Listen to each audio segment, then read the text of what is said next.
Recientemente se ha descubierto que los escritos de Joseph Waggoner y Alonzo Trevor Jones son como una mina de oro abandonada, una mina de verdades y buenas noticias. Casi en cada página de la Biblia vieron una buena noticia. De todo esto resulta algo conmovedor que hace vibrar el corazón para siempre. Es fácil ser salvo y difícil estar perdido si comprendemos hasta qué punto la buena noticia es buena. Es con inmenso placer que presentamos estos deliciosos bocados cotidianos de buenas noticias. Pueda producir a todos vosotros tanto placer oírlas como a nosotros reunirlas y llevarlas a vuestros oídos. ¿Cómo enfrentar la tentación?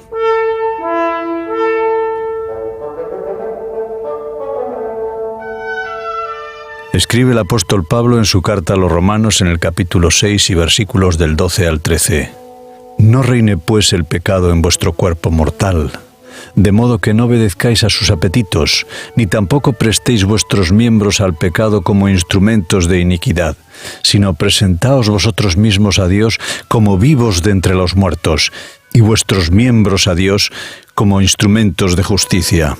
Existe un hombre, Jesucristo, que cuando estuvo en la tierra resistió victoriosamente a todos los poderes del pecado. Él era la palabra hecha carne.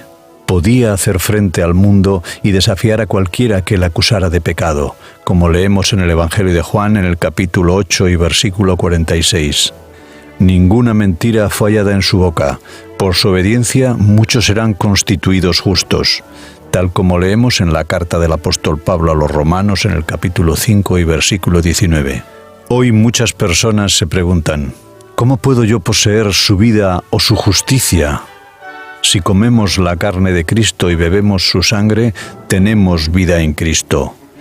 Como nos dice el Evangelio de Juan en el capítulo 6, versículos 53 al 58.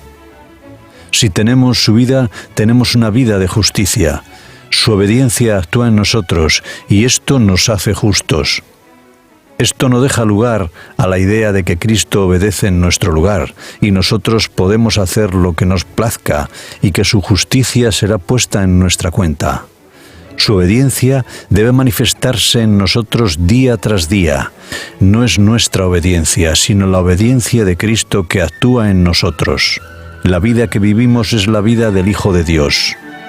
Como hemos manifestado un vivo deseo de obedecer a Cristo, nos deja beneficiarnos completamente de esta obediencia.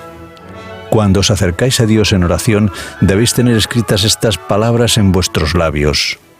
Seremos salvos por tu vida, y por la obediencia de uno, muchos son hechos justos.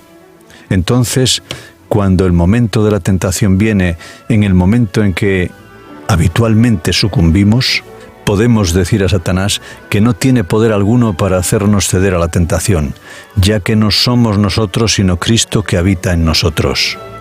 Para resistir al pecado es necesario poseer otra vida que no sea nuestra vida natural. Una vida en que el pecado no haya jamás afectado y no puede jamás tener ninguna influencia sobre ella. Repitamos estas palabras de triunfo. Su vida es la mía. No puedo ser dominado por el pecado. Es una vida sin pecado y por la fe es mía. Es la única manera de resistir y esta manera de obrar será cada vez coronada por el éxito.